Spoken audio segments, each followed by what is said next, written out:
According to the National Center for Drug Abuse Statistics, 22% of males and 17% of females used illegal drugs or misused prescription drugs within the last year. Since 1999, drug overdoses have killed almost 1 million individuals in the United States. Welcome to Normalize The Conversation. I'm your host, Francesca Reicherter, and today I'm joined by the founder and CEO of Recovery Management Agency and the author of Sobriety, a plan to heal your trauma, overcome addiction, and reconnect with your soul, Dr. Elisa Hallerman. Join us as Dr. Hallerman vulnerably shares her own journey to sobriety, the tools that changed her life, and the sobriety approach she developed to help others along their journey. I am so excited for our conversation today and to share more about your journey and your work. But before we begin, I really just want to check in with you. How are you really? Oh, I love that. You just asked me that. I am really in a great space and in my soul, in the best place I've ever been in my life. And I think that the important thing to note is even when you feel like you are centered and you're in flow and you're living the life that you want, you still have those days, which I did the other day, where you're stuck or you feel blue. And I'm trying to really incorporate those days in a way that I teach and just really sit in them and allow the feelings to happen and look underneath it at the why. Why is this coming up right now instead of pushing it away? But I'd say on the whole, 98% of the time right now, I'm feeling good and bouncing from one thing to the next and just taking a moment to breathe into being very present with you right now so that whoever's listening gets the very best of me. Thank you so much for being so honest. I totally resonate with that, right? Being at that best place in your life and still having days where things just aren't okay, where something's just going on and feeling down, feeling triggered by something, having a tough day, and knowing that that's okay and it's okay to feel. In the beginning, it was so hard for me to get to that point where I said, it's okay to have bad days. It doesn't all have to be good, because I thought I had this idea that through my mental health journey and through my recovery that it would look like a perfect day of happiness every single day. And that's just not real. That's the human experience is ups and downs, and it's okay to have space for them and to feel. So thank you for being so honest with that answer. Yeah, absolutely. It's so important that people know that regardless of what it looks like on the outside, you're going to have those days. I mean, those are the soul whispers I talk about, and we'll get there. But it's important to pause, because that's when you're hearing things that are important. And that's when you really need to look and uncover and discover what lies underneath, instead of just acting as if that's not the case. Because then you're missing the opportunity, right? Yeah, absolutely. And looking at what lies beneath, that was one of my favorite parts of your book and learning from your approach, because we do tend to treat the symptoms, right? We tend to treat the presenting symptoms. I'm in school for psychology right now, and that's what we're learning, right? To treat the presenting symptoms and not enough focus on looking at what's underneath, what's causing these symptoms to present, what's causing these behaviors, and how we can actually help someone by looking at the source instead of trying to cover it up in some way. For me, what I've realized is most of Western medicine is designed to treat the symptoms. And I was always really interested in integrative medicine, which when I studied was really about looking at the core issues. I didn't find anywhere in the addiction and recovery space or mental health space where people were truly practicing integrative medicine. It was few and far between. And it is more, it's definitely more accessible now, but you really also have to practice that on your own. And so that is a lot of the Soulbriety model of, listen, we're not looking to pathologize your symptoms. We really want your healing process to be strength affirming instead of just adding one more post-it note or one more label to your soul, and really understand the why. The why is so important in getting to the underlying. And with addiction, a lot of the underlying is trauma, and really being able to understand what that means and what it means for you and what type of trauma, and therefore which type of modalities may or may not be helpful for you. Yes, it's so important to start with why and understand what's causing it, what's going on, looking at the trauma. In your book, you also talk about adverse childhood experiences, which is something that tends to be ignored and kind of overlooked because kids are so resilient. So we just assume that they're just so resilient, they'll get through it, it doesn't matter. And not looking at how that's impacting their relationships, behaviors, thoughts, all of it. So on that note, can you share a little bit more about your journey with us? Yes. So I was one of those kids that grew up in a happy and healthy family with two parents that loved me. I didn't experience any assaults or any horrible accidents. But when you have parents that have their own trauma or have not done their own work, which certainly for my generation, that was the case for most parents, none of this was discussed back then, was that sometimes things felt inconsistent or not discussed or not explained. And little things would happen to me where they sort of were small little things, oh, maybe I'm not pretty enough, or I'm not the, I talk about in the book, I had scoliosis and I had to wear a back brace for 3 years, just the giant one that I don't even think they make children wear those anymore. But it was something that was never really discussed of, how do you feel? How is this happening in school? What's going on? And so any sort of input that was coming from my environment about it was just kind of marinating in, how are people looking at me differently? And it wasn't this traumatic thing, but it was at the time.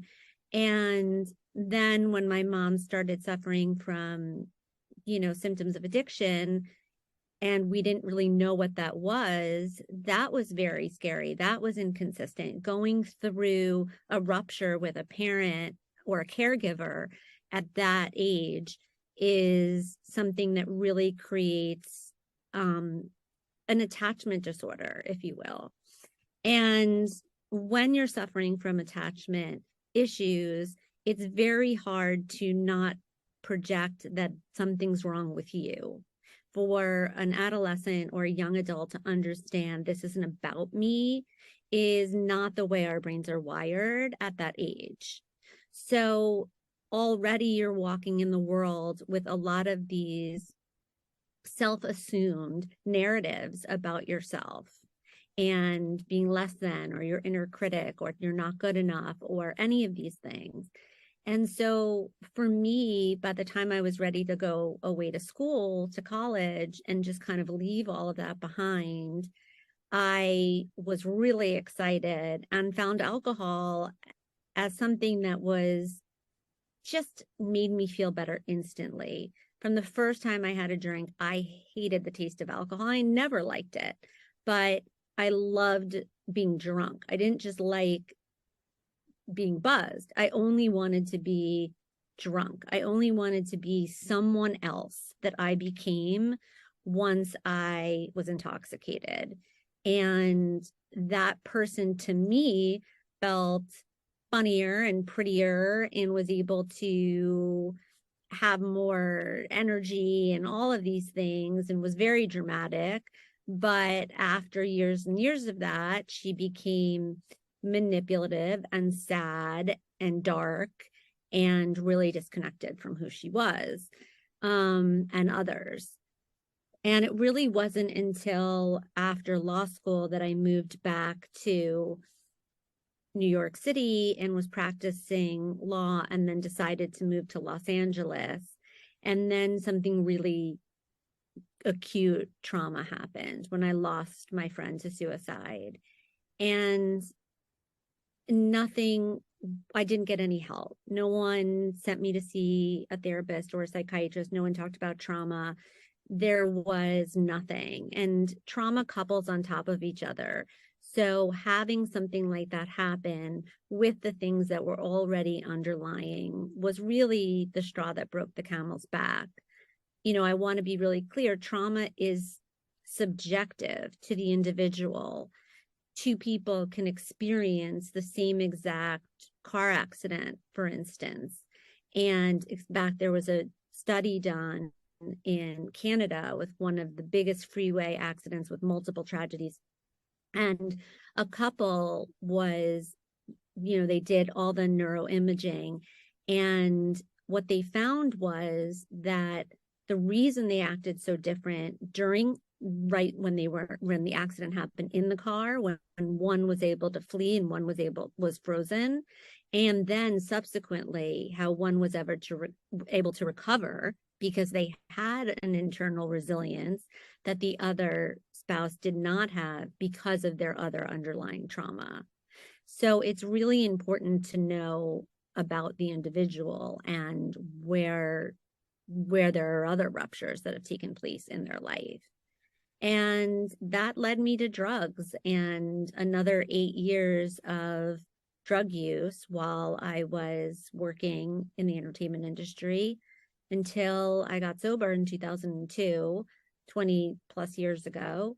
And then it wasn't until I was about 5 years sober that I was at that crossroads of I'd really tunneled all of my addiction into workaholism, into other addictions.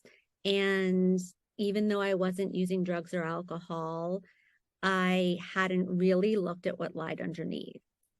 And that's what led me eventually to decide to go back to school, to decide to be curious about what else there was, to learn more, which eventually led me to retire from the entertainment industry and go into the mental health and study depth psychology and addiction medicine and so on. Thank you so much for sharing. Your journey is incredible. When I read your book, for anyone listening, by the way, you have to get this book. It was amazing to see the way you kept going and discovered different pieces of yourself along the way. With the personification, first of all, was one of my favorite things that you did. Separating, like you said, you felt like this different person, like prettier, smarter, funnier, all around better. And you named her Trixie. And being able to see how you found these different pieces of yourself and kind of made peace with yourself in the midst of all of it and all these different pieces. Can you talk more about personification and how that was able to help you?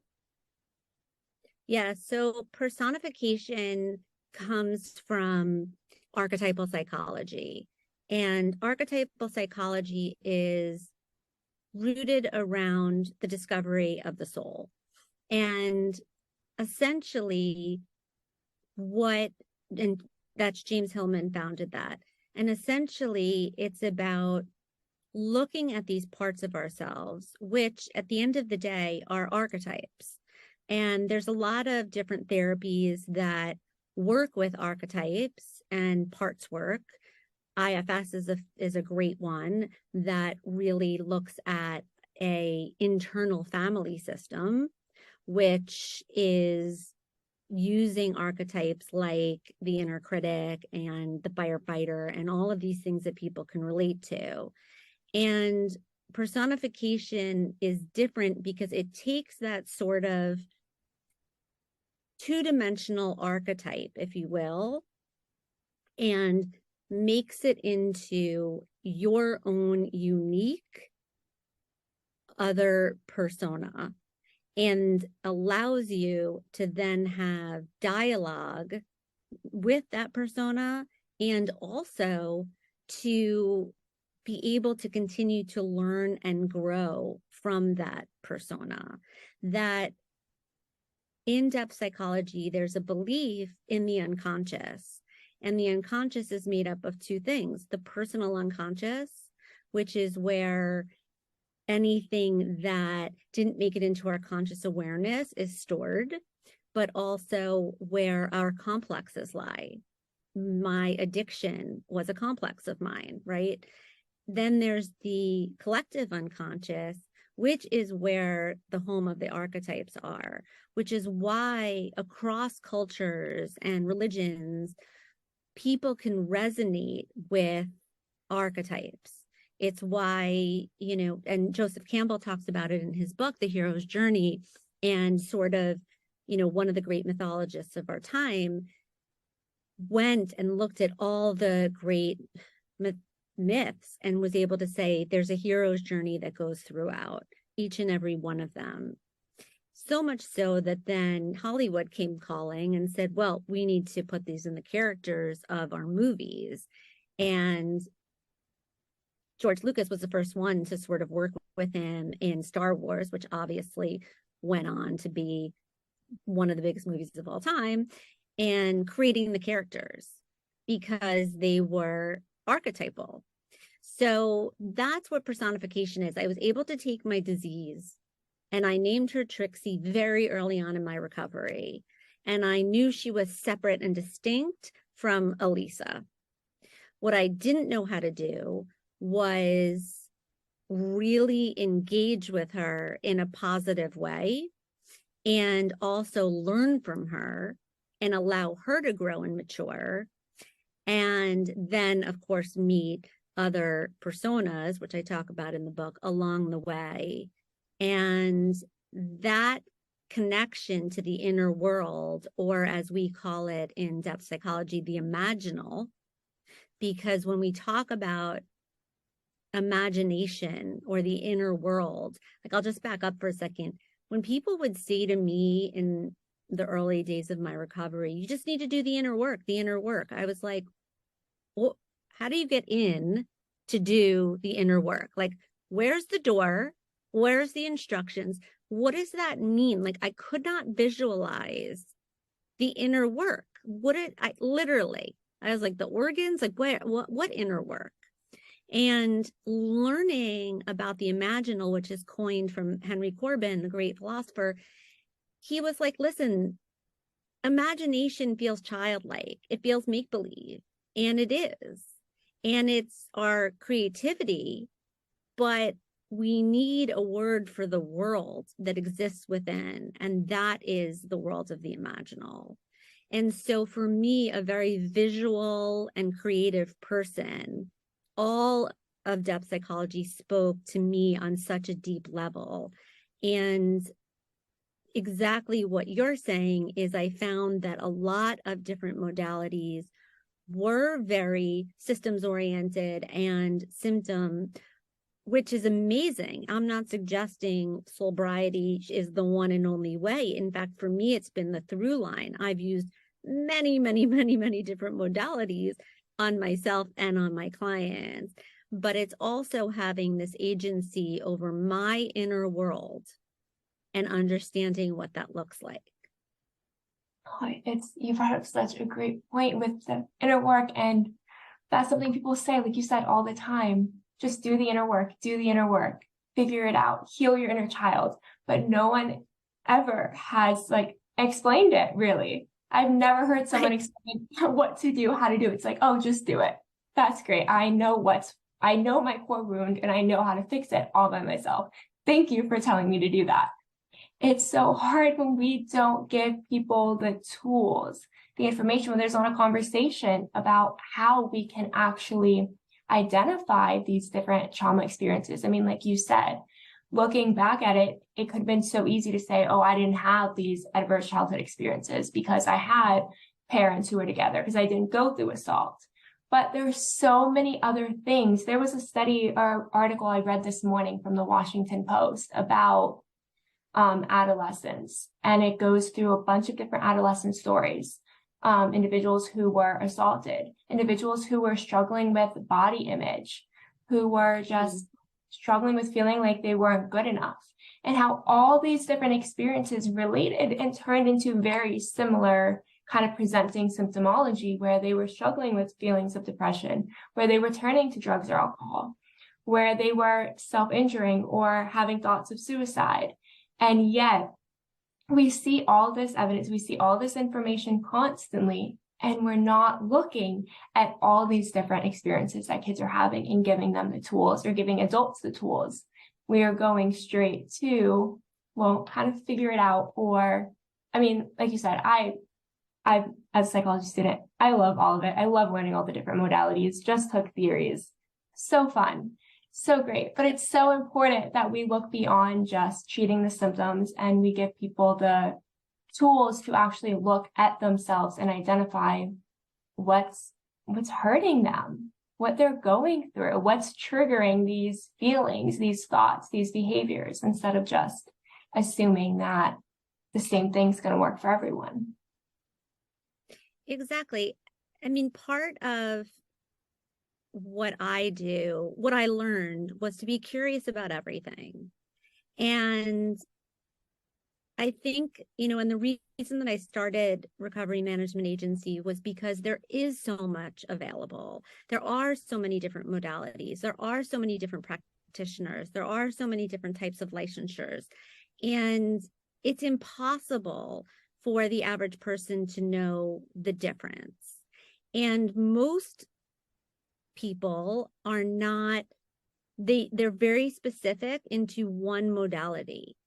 And in order to really be able to do, the internal healing on yourself with the practitioners, you need to understand what they're qualified to do and what you might need to go to a different person.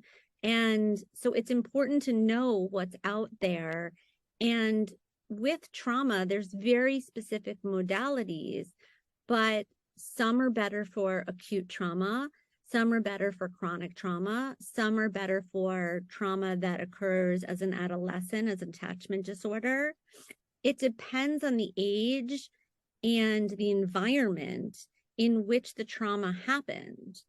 And when you just seek out or take advice from someone that's talking about only one practice or something that's worked only for them, that is when you have to sort of look at, well, what lies underneath for me?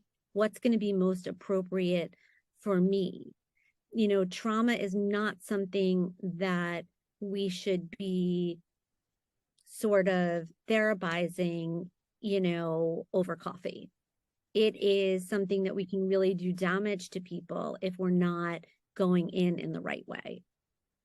Absolutely. I got into an argument in one of my classes with another student because we got partnered up to make a treatment plan for a vignette we were presented, and they were reading the textbook to me. And I was like, no, I get it.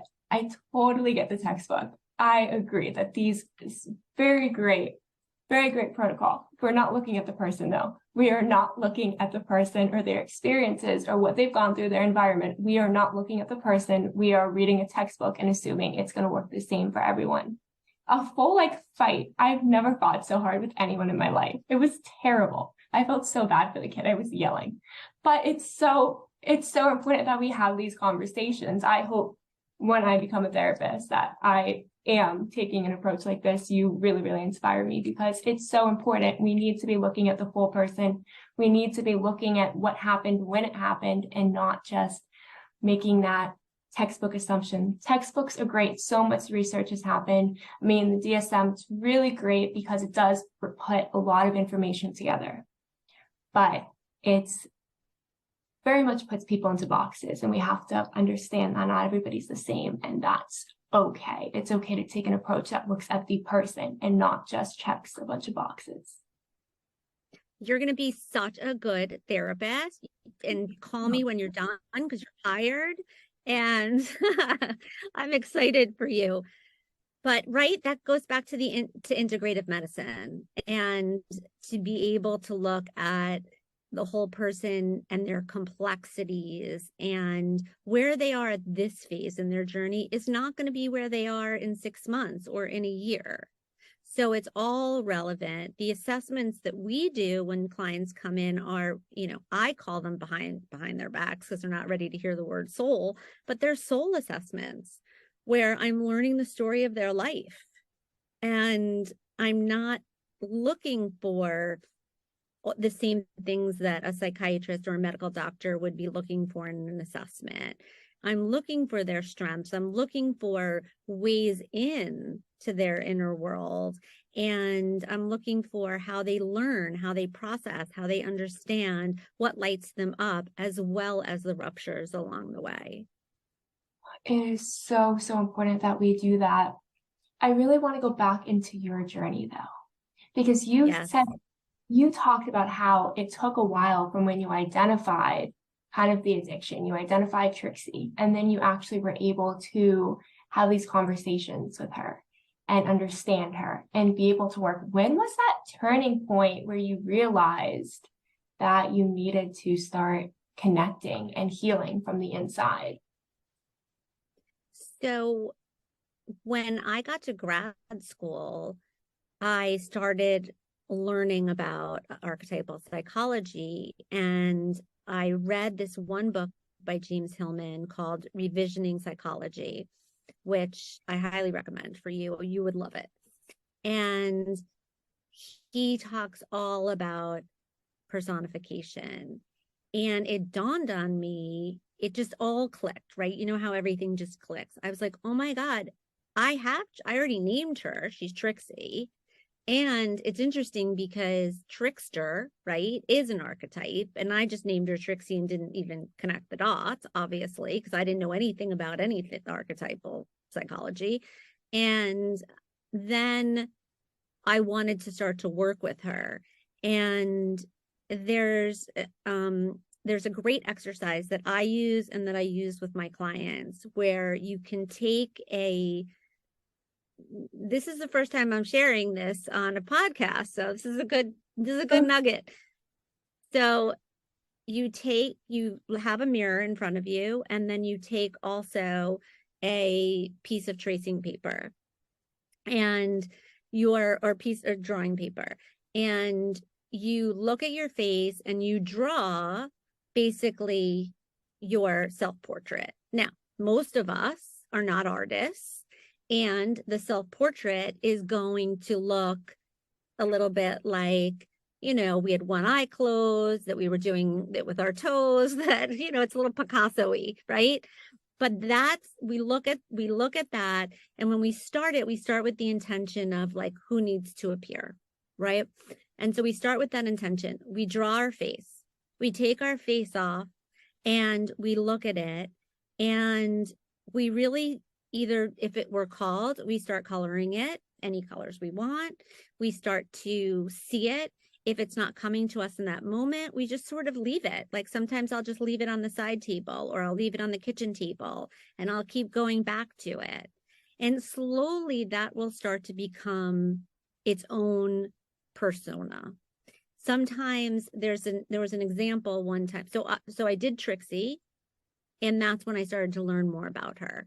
And the more I did it, the more she sort of changed her appearance from the Trixie in 2002 and the Trixie today, 20 years later, and what she looks like. And also her personality and her experiences are different than mine. She has her own set of circumstances, personalities, and things that have happened to her. And so that's how I sort of worked with her. But there was one time when I was feeling really uneasy, and I was staying in a hotel, and I don't remember what I was doing there. And I was just really, really uncomfortable. So I brought out my colors and I started doing it. And I just started going really into this, and it was a man. It became a man, and it was very clearly a man. And I was looking at it and meditating on it. And I just was like, what? And the other thing about doing personification is we're not trying to interpret what we think it means. We're literally asking them what they want to say. And so what came up for me was, this is your masculine, and you don't need to carry it all of the time.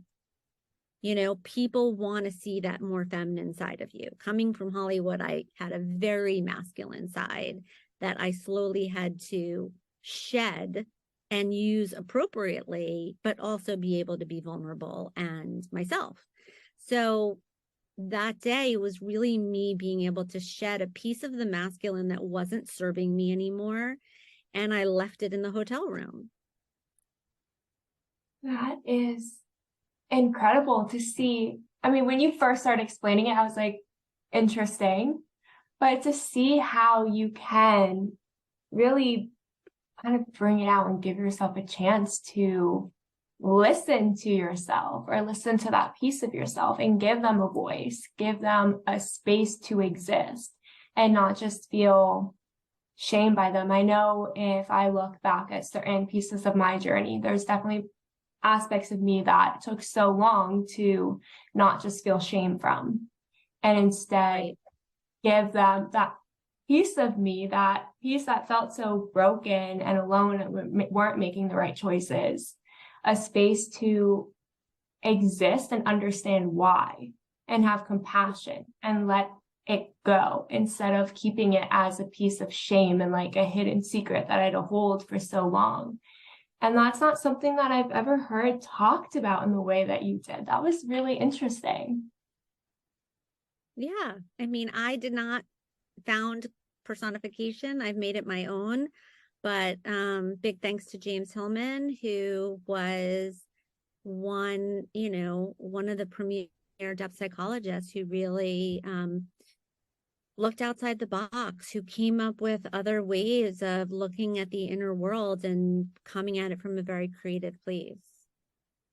Amazing. So moving on and going back into addiction, one thing that you also mentioned in your book that I found very, very interesting was knowing when it's time to reach out for help, or knowing when it's time. You put it into 2 steps. The first, I believe, was questioning whether it's time. And then the second was actually just knowing that in your soul, in your heart, that this is the time. Can you explain that more? Sure. So a lot of times when someone's struggling with something or they want to talk it through, they'll start a sentence with, I think I should do this, or I think I'm ready to go home from treatment, or I think I might be, drinking too much. Whatever that is the start of contemplation in our mind. But if we take a moment to really tap into soul, to our heart, to our intuition, whatever you want to refer to it as, and really pause and close our eyes, put your hand on your heart or in your center, and take a deep breath in and ask the question again, you're likely to come up with how you actually feel and what your inner knowing and your truth is. A lot of times we're not ready to hear that, and that's okay. And you might hear, well, you're really sick and it's time to go to treatment. And you might still try to ignore it, which is okay. We do that. But checking in there when you're in, I think, contemplation is going to be a place where you're going to get a more accurate idea of what you know to be true.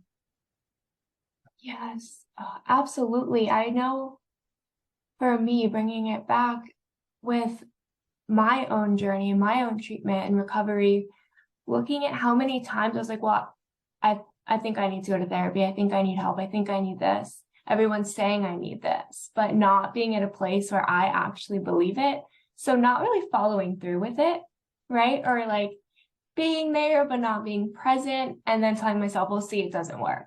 It doesn't work. Right. When it's not that it didn't work, it's that I didn't genuinely feel that it was time that I really needed to be there. And I was turning it into an excuse for why it doesn't work and why I'm fine, instead of being able to get the help that I needed. And it took so much longer than I wish it did, of trying different therapy, of trying different things, to learn that I needed to be open to it myself and ready before I could just say, or before I could really start and move forward. Yeah, we tend to really listen to what's up here in our heads, which is an extremely complex system. Your body, however, will never lie about how you feel. And we tend to ignore 90% of our bodies, right, from the neck down. But if you tap into it, if you do a body scan, if you take a moment to, what you're looking for is a knowing. And maybe if someone had asked you, well, what do you know to be true? Like, let's look at that. It would have arisen for you sooner. But, part of doing sobriety, the work of sobriety, or living in the lifestyle of sobriety, is that what often happens is we wait unconsciously for our unconscious to bubble up and give us those messages. And so eventually that happened for you and happened for me, where my unconscious, that whisper became louder and louder and louder until it was screaming at me, until a brick house fell on my head and I was forced to hear it because there was nowhere else to go. But what if we had a way to tap into our unconscious and we didn't have to wait, but we could be intentional about it and we could make what is unknown known? And that's the practice of sobriety. And that is so needed and so important, because if we can actually, if I could have tapped into my unconscious and just understood myself just a tiny bit better, it would have been so much easier. It would have been so much easier. I didn't think about the word unconscious when I was, getting high. Who unconscious? That wasn't a word. That was unconscious, like unconscious, passed out, blackout.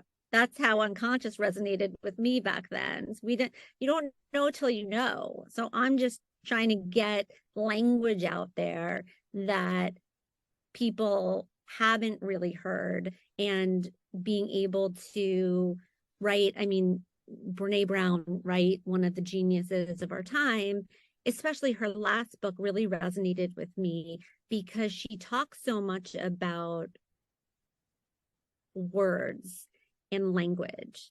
And if you can't name the feeling, you can't express it. And so understanding what words mean is the first step in being able to have an emotion, have a feeling, understand it. And so I thought that book was so brilliant. And simultaneously, that's when I was writing. And so that was why I was writing it. I wanted Soulbriety to be a book where people started to understand the language of soul and really have new words to describe feelings. Dr. Elisa Hallerman, you are absolutely incredible. Your book is incredible. When I say it's one, I love to read. I went through a period of time, about 6 months, where I read a minimum of 1 book a day. I love to read, have read hundreds and hundreds of books. And this is by far one of my very favorite books. Thank you so much for joining me today and for the work that you're doing. As we're wrapping up, is there one piece of advice or wisdom you would like to share with our audience? Healing is possible for absolutely everybody. If you haven't been able to heal yet, you haven't found the right team around you to help you with that. If you're looking to heal, keep going, keep asking questions, be curious, get help. It is possible for everybody. You are not uniquely different, and that it's not going to work for you. And if you're suffering and you're in an enormous amount of pain, I encourage you to reach out to someone, because we need you and we need your wisdom after you do the deep healing on yourself. Healing is possible. Thank you so much. Thank you so much for listening to Normalize the Conversation. Don't forget to subscribe, rate, and review. This podcast is an initiative of Inspiring My Generation, focusing on normalizing the conversation, bringing education and awareness to the forefront, and amplifying global voices to spark change and hope. Inspiring My Generation is a 501c3 nonprofit organization on a mission towards suicide prevention through awareness, conversation, education, and support. Connect with us on Instagram at Inspiring My Generation and visit our website inspiringmygeneration.org to learn more about our work and how you can make a difference.